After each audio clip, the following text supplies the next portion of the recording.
Será que um único ano pode mesmo definir uma vida inteira? Em 2025, essa pergunta foi testada na prática. Hoje a gente vai mergulhar em como 12 meses de desafios, de decisões e de investimentos acabaram se tornando a fundação para tudo que veio depois. E essa é a grande questão, né? Não é só sobre olhar para o passado, mas sim entender o padrão. Como é que momentos de crise, de investimento, de conexão, como é que eles viram os alicerces do futuro que a gente quer construir? É isso que vamos desvendar juntos. Para a gente decifrar esse ano, vamos nos guiar por três pilares que foram estratégicos. O primeiro é o acolhimento. A ideia de criar um porto seguro, sabe? Tanto em casa quanto na mente. O segundo, a espiritualidade, que funcionou como uma fonte de força e de comunidade. E o terceiro, a inovação, usando a tecnologia não como um objetivo final, mas como uma ferramenta poderosa para o progresso. Nossa jornada por esse ano se divide em quatro partes. Primeiro, o início, com seus desafios que ninguém esperava. Depois, o meio do ano, um ponto de virada que exigiu um investimento pesado em bem-estar. Em seguida, o crescimento, que foi acelerado pela tecnologia e pela comunidade. E, por fim, a conquista, o resultado de toda essa construção. Vamos começar!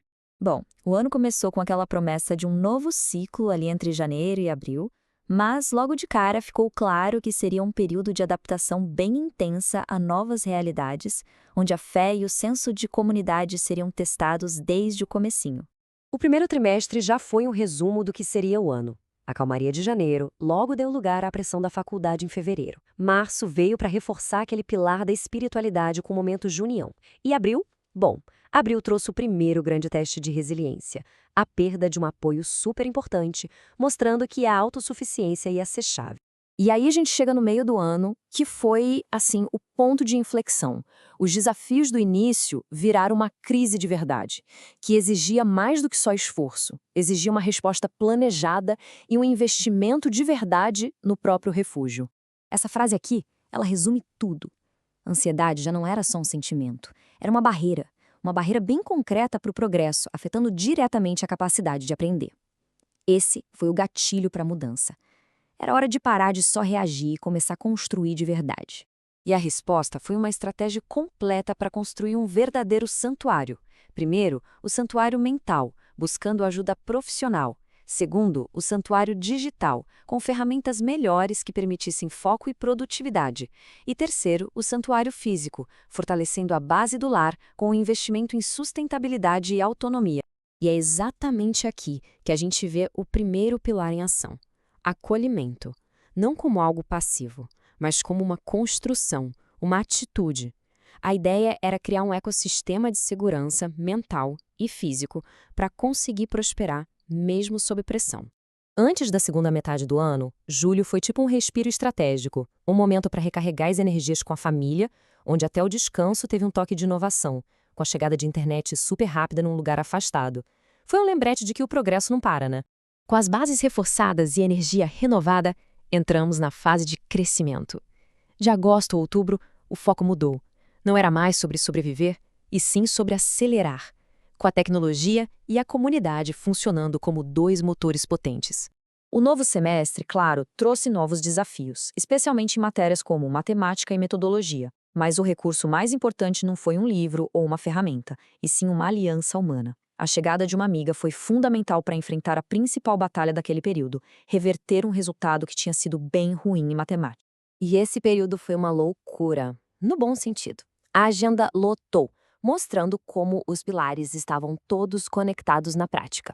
De um lado, a inovação, com workshops de inteligência artificial e a inauguração do Tereré Hub, um espaço novo de colaboração na faculdade.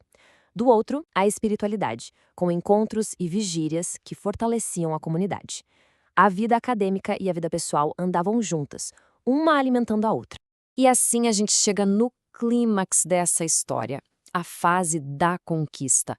Lá em novembro e dezembro, quando todo o trabalho duro, toda a perseverança e os investimentos do ano inteiro finalmente deram resultado.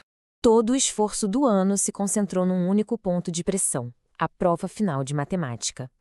E não era só sobre uma nota, era o teste final de todas aquelas fundações que foram construídas. A resiliência mental, as ferramentas de estudo, o apoio da comunidade, tudo seria medido por esse resultado. O resultado foi uma virada espetacular. De uma situação de quase fracasso para uma nota 9 na prova seguinte. Foi a validação de todo o processo.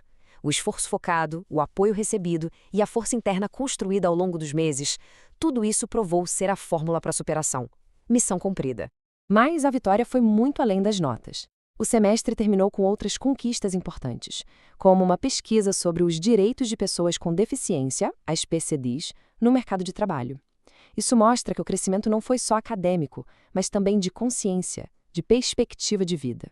E essa citação finaliza a retrospectiva com um sentimento certo: gratidão.